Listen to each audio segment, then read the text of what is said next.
Hello, I'm Victoria from Biblio Lifestyle, and you're listening to the Reader's Couch podcast, the show that will help you bridge the gap between living a full and busy life to one where you're reading, learning new things, and having fun. In today's episode, I'm so excited to chat with author Gilly Macmillan to talk about her domestic thriller, The Manor House. The Manor House is a terrifying tale where dreams turn into nightmares. In the novel, we meet childhood sweethearts, Nicole and Tom, and we see how their lives are transformed overnight after winning the lottery. But when Tom is found dead, Nicole's world crumbles, and she soon discovers that with big money comes bigger problems and even threats, which leaves Nicole feeling like a little fish in a big glass bowl, surrounded by piranhas. So in this episode, Gilly and I talk about the Manor House, her previous books, and we had so much fun playing the game, so Gilly won the lottery. But before we get into the episode, please leave the podcast a 5-star rating, write me a review if you love the show, and share this episode or any of your favorite episodes with your bookish friends. It really helps the show, it doesn't cost you a penny, and it keeps me and the show going. So thanks in advance, and now on to the episode with author Gilly Macmillan.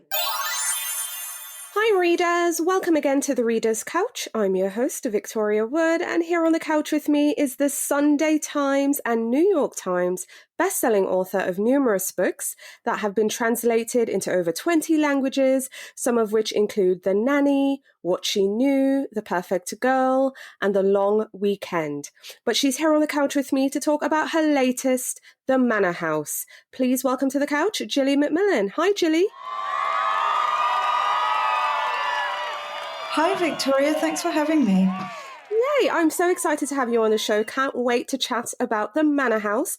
But before we get into things, and I know this isn't your first rodeo, but it's your latest book. How are you feeling? How excited are you about this one? I am super excited about this one. This was a tough one for me to write, and it went through a few different versions. So to have it out here on the shelves for people to read and respond to, it's a big deal for me on this book. Ooh, I love hearing that. It's really exciting, I'm sure. But I want them to hear it straight from you before we kind of start to break things apart a bit here. Tell us about your book, The Manor House. What's your elevator pitch and what can readers expect when they pick up a copy? Readers can expect tons of twists and turns in this one. The Manor House is the story of Tom and Nicole. They're a normal, everyday young couple. They're childhood sweethearts. And one day they win the lottery. They win £10 million, which is nearly $20 million, US dollars, I think. And they do what many of us would do. They have a real estate upgrade. But their good fortune doesn't last long. The book opens with Nicole coming home, and it's not long before she finds Tom is dead in their swimming pool. That's not a spoiler. It happens about 5 pages in. And the story kicks off from there. It's was Tom murdered, wasn't he? If he was, who done it and why? And they also have some close neighbors who live in the Manor House, which is where the title of the book comes from. Yes, like a traditional manor house. There, different properties, carriage house, smaller house, so on. So let's get into those characters because I think it's pretty basic. Young couple wins the lottery. Things just don't unfold the way they had initially planned and hoped for. But there are other folks involved. There's Ollie, who's a novelist, and Sasha, a yoga instructor. Tell us about these two. Ollie and Sasha are interesting.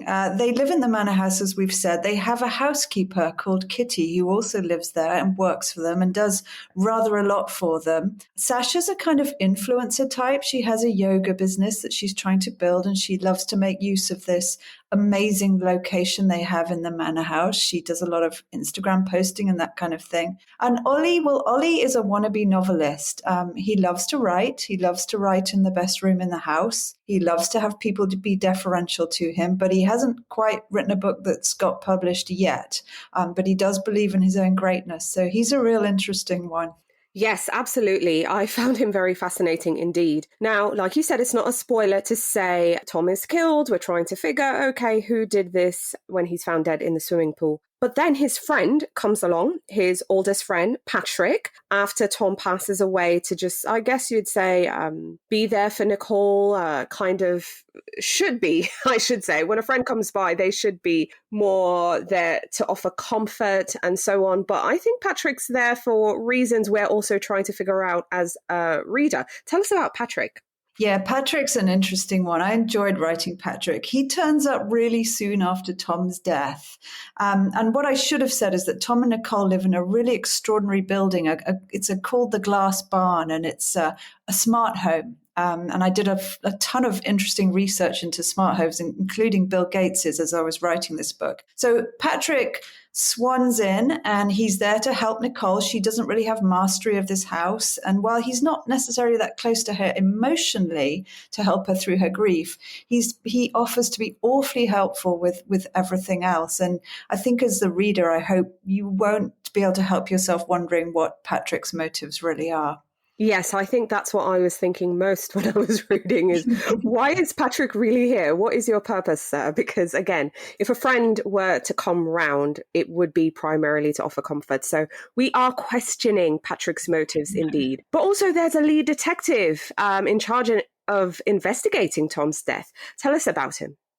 So the detectives, there are a pair of them, but the lead one is a guy called Hal, and he's not a great political mover at work. You know, you kind of need to be as a detective. I think it helps you to get ahead. So his cases really matter to him. He has to perform well, so he gets quite invested in this. But it's a difficult case. If somebody dies outside in their property, you're not just looking at the people locally. You're wondering if somebody could have come onto the property. Anyone could be a suspect. So Hal has his work cut out for him on this. Yes, he does indeed. You kind of briefly mentioned the smart house, the modern house, because the house itself is very much a character in this story.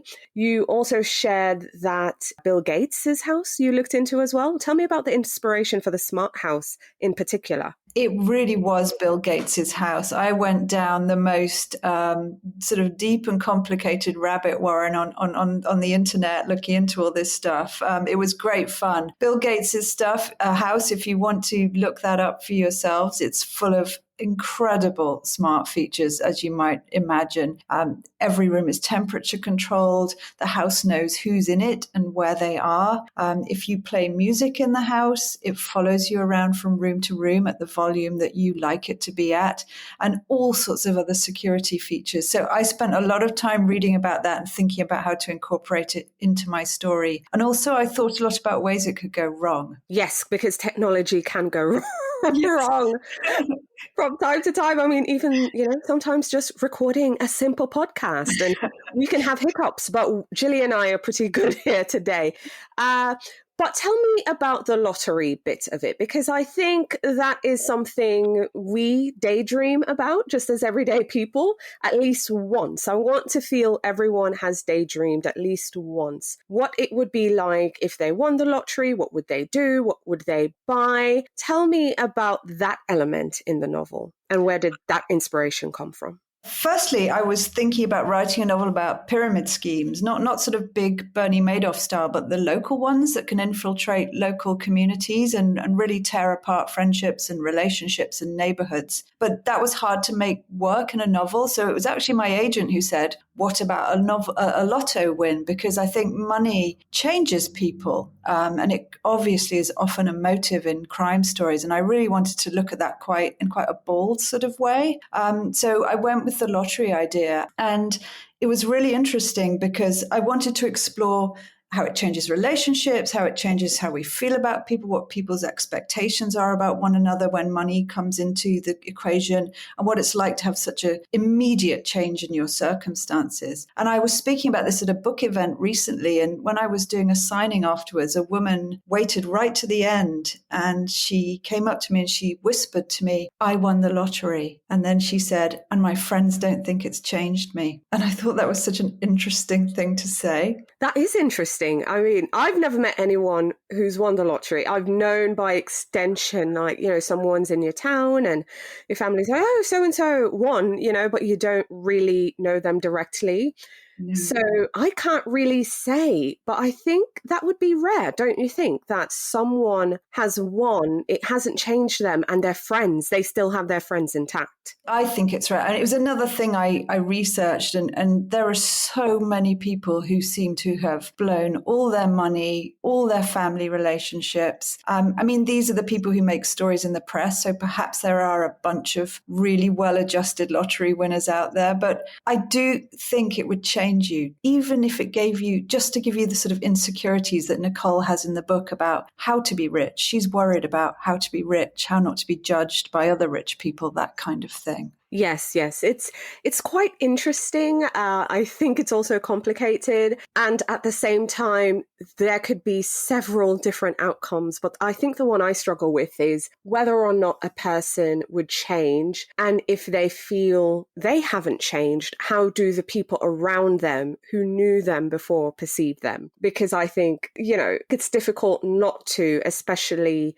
if someone has run into money quite quickly and everyone else is struggling, if that makes sense. I agree. And I think people's expectations of you might change. I was doing an interview yesterday and the person interviewing me was saying, well, would they expect something different if you turned up for Christmas lunch? Are you supposed to bring expensive presents, or do you bring the same presents you bought before? And, just all those little social things, like, would people expect different of you or not? Maybe they wouldn't. Maybe they wouldn't, maybe they would. I think it's all dependent on the individual. But I think this is a good segue into a game I want to play, which is entitled So Gilly Won the Lottery. So we can see what Gilly would actually do if she won the lottery. And this goes without saying, this was inspired by the fact that the main characters in this book, Nicole and Tom, won the lottery. And I'm just really curious, what would our author do if she won? So I'm going to list some rapid fire prompts, and you're going to tell me what you would do or wouldn't do, because obviously Gilly won the lottery. Are you ready? I'm ready.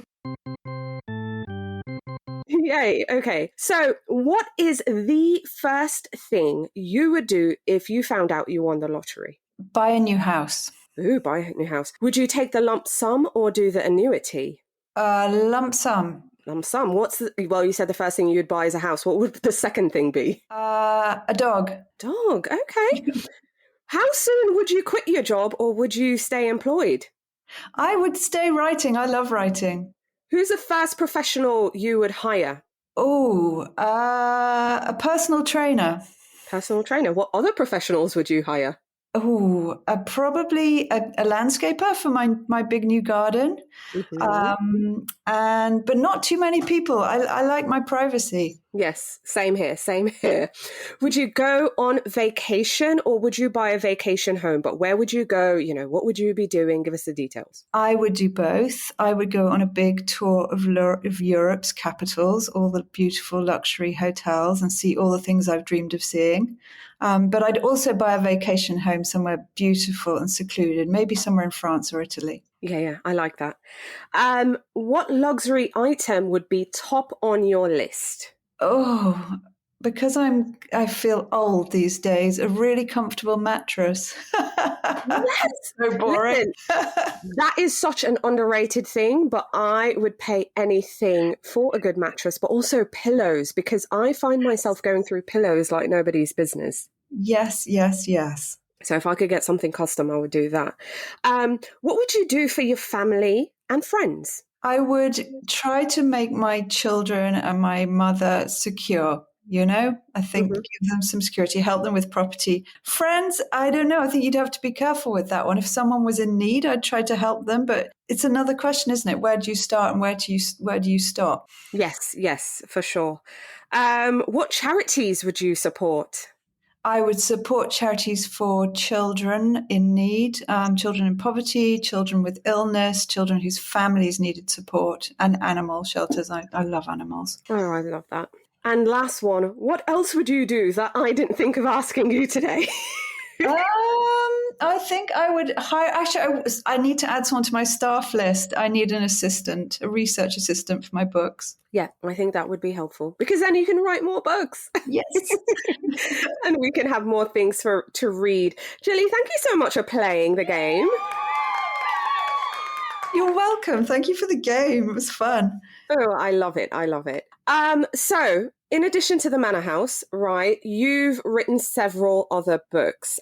We have What She Knew, The Perfect Girl, Odd Child Out, I Know You, The Nanny, which I don't know. I mean, I'd love to hear from you. I think The Nanny is the one that is most synonymous with your name, but there's also To Tell You the Truth, The Long Weekend, and We're Here with the Manor House. How would you say your books are similar or different? But also, what was the book that made you feel like, okay, I've made it?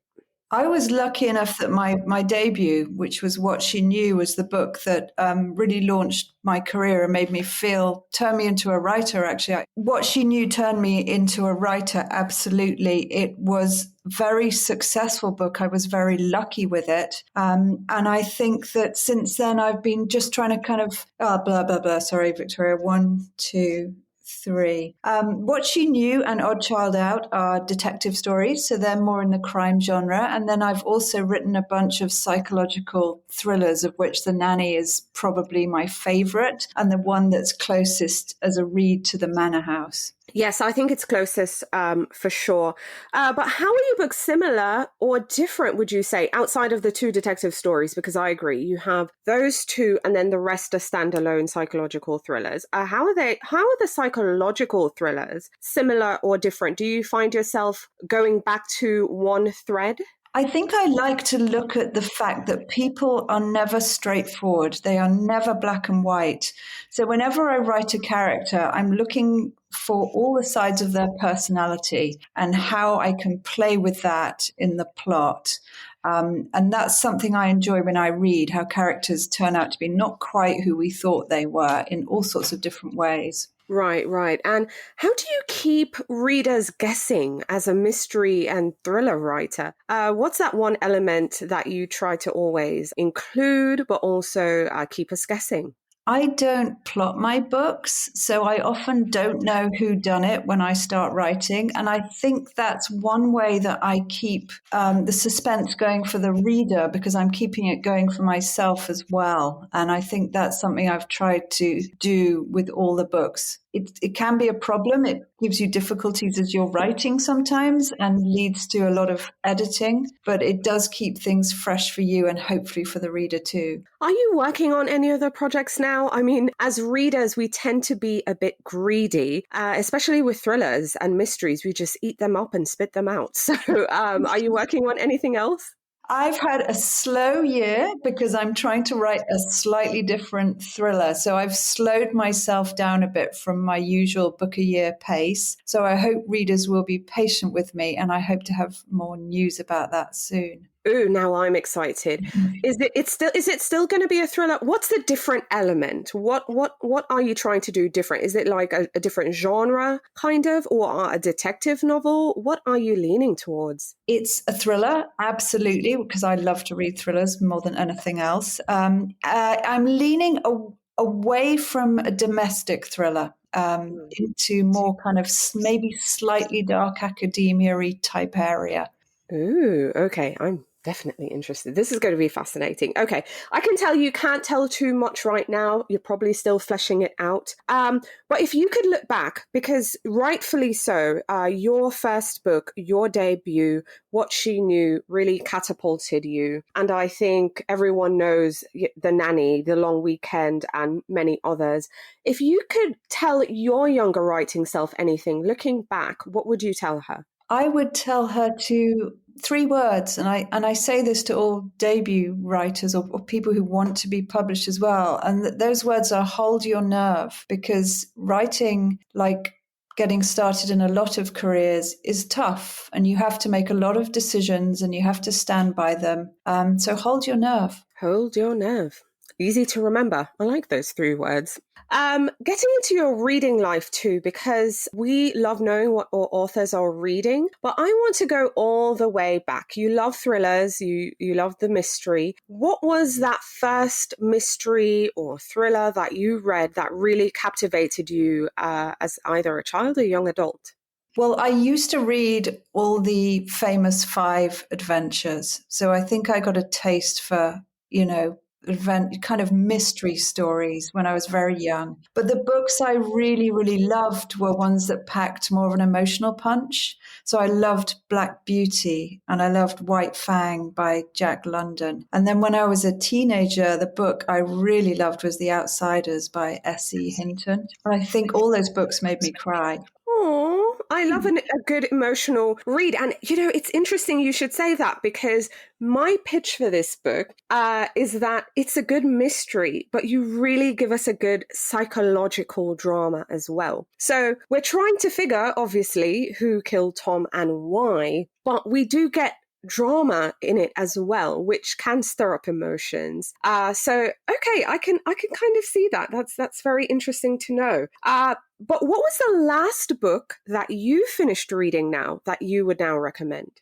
The book I finished last that I loved the most is a book called Ghost Wall by Sarah Moss. It's a short book and it's really, really dark and it's absolutely brilliant. I highly recommend it. I absolutely love Sarah Moss. Anything she writes, I will read. And you're right. It's such a tiny book, but it really packs a punch. And I'm struggling to think of a book that she's written that I haven't recommended. She's a go-to author for me, for sure. Yeah, I couldn't agree more. I love everything she's written.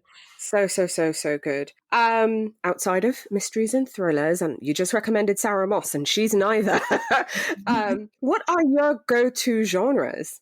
I read really widely. I probably the genre I read least is romance, but I love a good post-apocalyptic story. I quite like fantasy.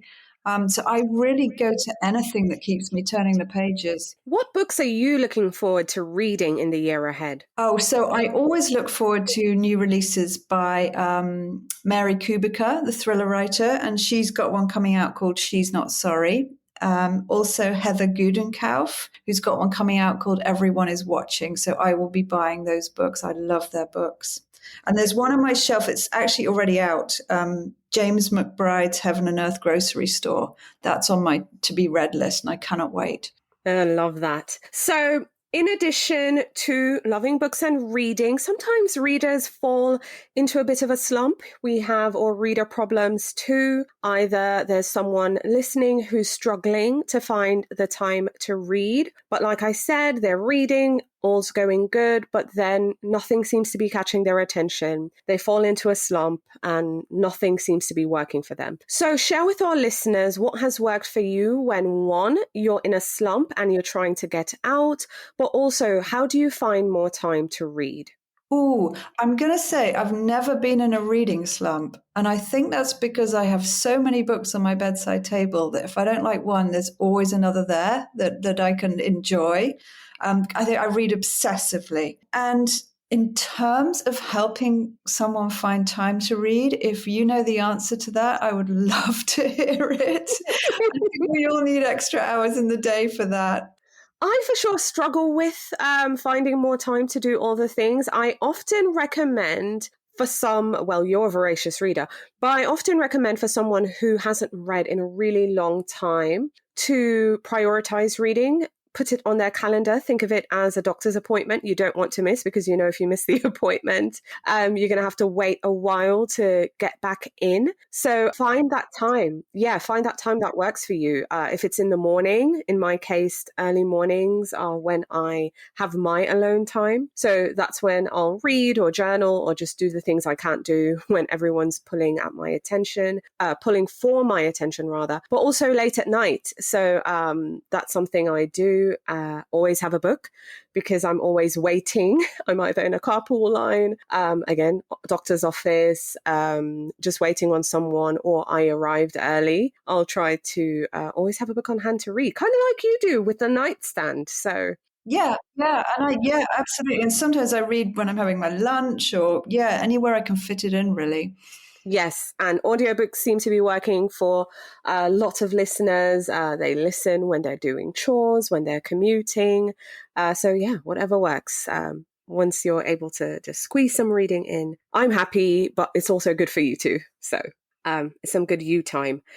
But in addition to books and authors, we love all indie bookstores on the show. So share with our listeners your favorite, either local to you or an indie you discovered on your travels. So I really love an indie bookstore here in Bristol in the UK called Max Minerva's. And they're just a small store, but they have a terrific selection of books and they really know their community. And I think that's the key to indie stores. They really know who their readers are. They know who they're serving. And it's that personal connection and recommendations that I think are just brilliant. Yes, they absolutely help to set them apart and they give you the book sometimes you didn't even know you needed. So for sure, we love our indie bookstores. But getting back to your book, The Manor House, and kind of, wrapping things together. Again, I know you've done your job, you've written this one, but what are you hoping readers might think or feel after they've read The Manor House? I think they might, I'm going to bring this back to the tagline on the cover of the book, which says, "Be careful what you wish for." So I think if you've been fantasizing about winning the lottery, you might want to think twice about that after reading the book. Yes, it might give you second thoughts about, maybe life's not so bad as it is right now. But listeners, if you're looking for a good mystery, but if you're looking for that psychological drama that's also clever and filled with a surprising twist, I hope you'll give The Manor House a go. Gilly, thank you so much for coming on the show and speaking with me. It's been an absolute pleasure. Thank you so much for having me. Thank you so much for listening to the Reader's Couch podcast. Please subscribe to the show, share it with a friend, and take a few seconds to leave a rating and review. Until next time, stay lounging, stay reading, and whenever you're in doubt, go straight to your local bookstore or library. Thanks again for listening, and happy reading.